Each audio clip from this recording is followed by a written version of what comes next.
I want to make sure that we cover several different things here in this part of the presentation. One of those being that we have a holistic review process here at Virginia Tech, meaning that we're looking at you as an entire person and not just as a student. So it really reinforces that idea of you don't exist just inside of a classroom here.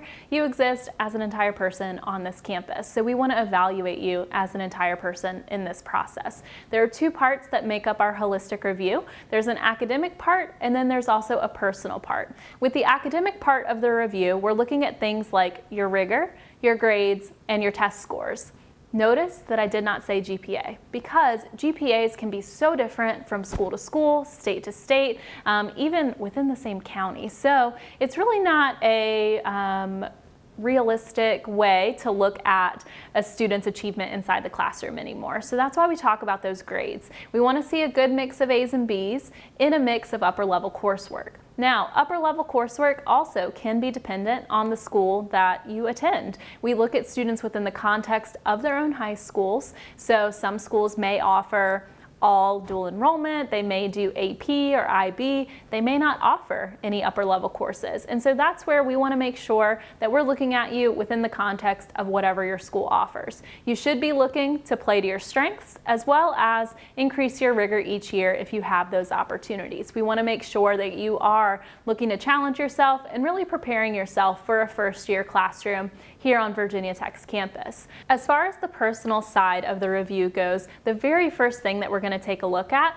are 4 personal statements that every student must fill out when applying for admission. These personal statements, they answer questions related to service, resilience, long-term goals, and leadership. And these are factors that we really believe are important when seeing if a student is going to be successful here at Virginia Tech. So these statements, they are 120 words each. So they are short, sweet, to the point, and they should be answered that way. We want to make sure that you're answering the questions. You don't have to write them like an English essay where you have like an introduction, 3 supporting statements, and a conclusion. It's not about that. We just want you to answer the questions.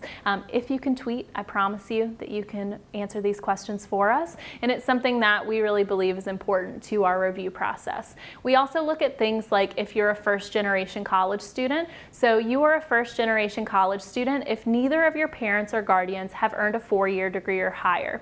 So if they don't have a bachelor's degree or higher, you can identify as a first-generation college student. And so we, like to look at this because the application process and college search process, I know from firsthand experience, can look very different for a first-generation college student. So we want to make sure that we acknowledge that. We'll also look at things like your clubs and leadership. So simply put, what are you doing from the time you leave school till the time you go to bed? Your answer shouldn't be nothing. You should have something going on, whether it is a club, a sport, babysitting siblings after school, working a job for extra money, working on a family farm, whatever it is. It's up to you to share that with us, and we want to make sure that we're acknowledging that there's no one kind of mythical perfect college application or college applicant. We want to make sure that we're acknowledging that each of you have your own circumstances and you've got things that you're doing outside the classroom that are going to be different. And so we definitely take that into consideration in our process. We also take a look at legacy. So if you have parents, guardians, or siblings who have attended Virginia Tech, we'll take a look at that. Shouldn't be like the great aunt twice removed. It's pretty immediate family that we want to see there for those legacy purposes.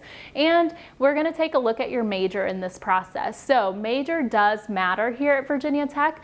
We have an overall class size for our freshman class each year, but that freshman class size is made up of each individual major on this campus having a certain number of seats. So when you apply for a certain major, we're actually reviewing you for that major. So if you're offered admission to Virginia Tech in the given major you applied for. And so you want to make sure that you're being thoughtful in that process, that you're choosing something at that point in time that you're happy with and that you would see yourself graduating with a degree in.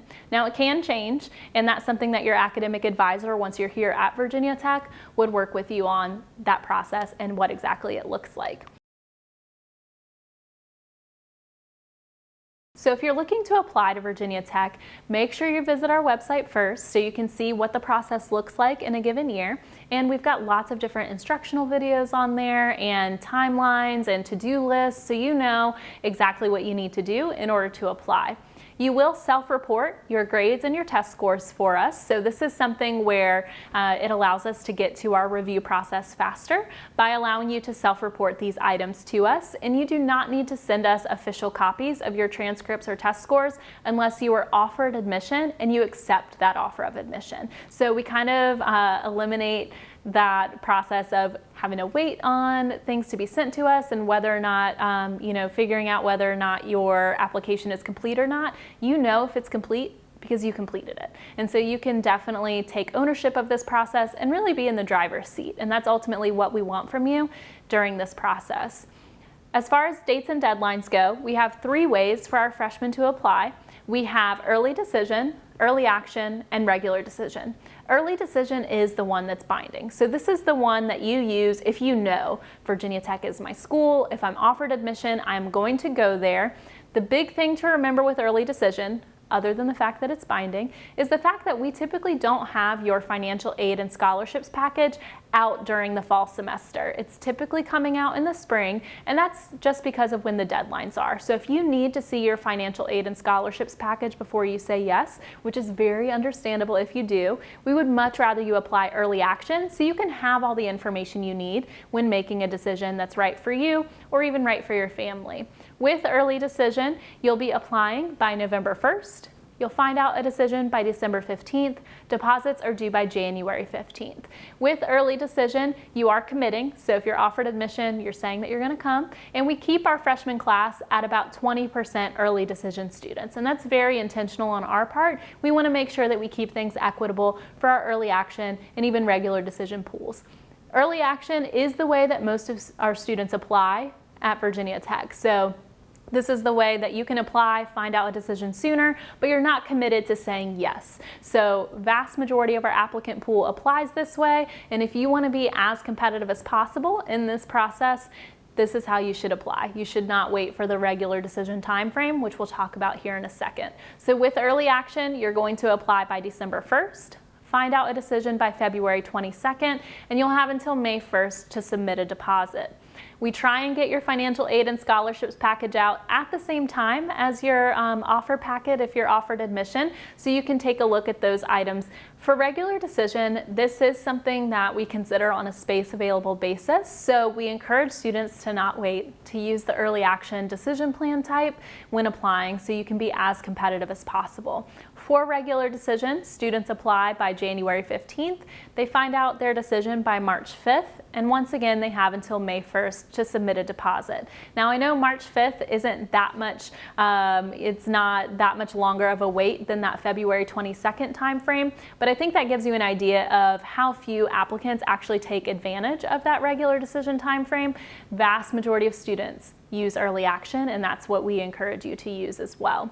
For our transfer students, if you're considering transferring, this is a very viable option to get to Virginia Tech. About 20% of each graduating class, they started out as transfer students. So if that's something that you're interested in, you have until March 1st to apply, and then you'll find out your decision by April 15th, and your deposit is due by June 1st. We have pretty robust resources on our website regarding the transfer process, but also we're very happy to talk to you about what it looks like.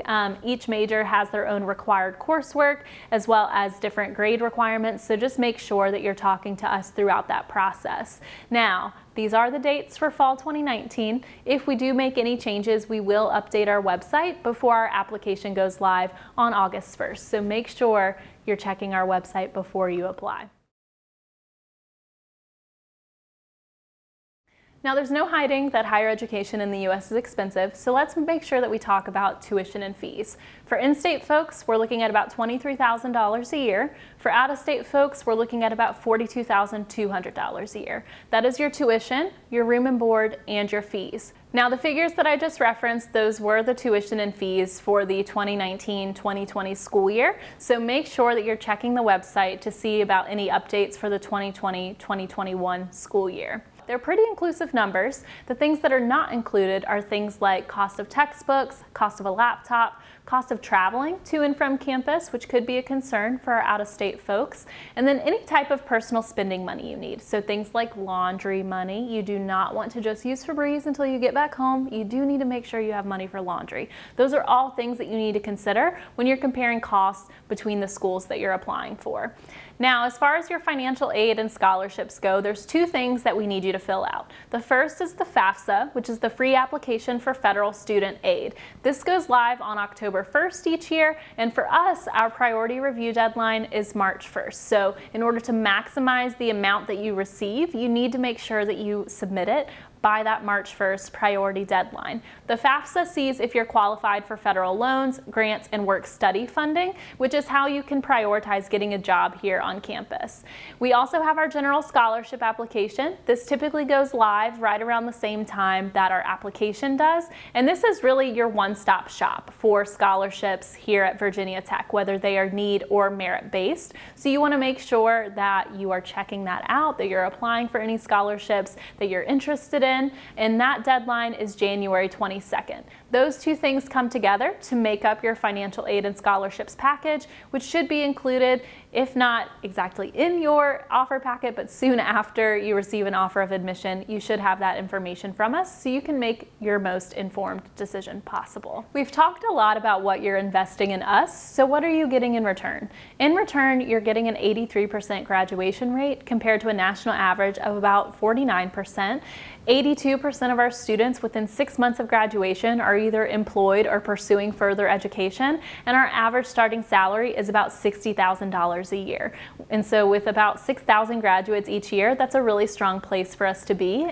We give a lot of this credit to the Smith Career Center.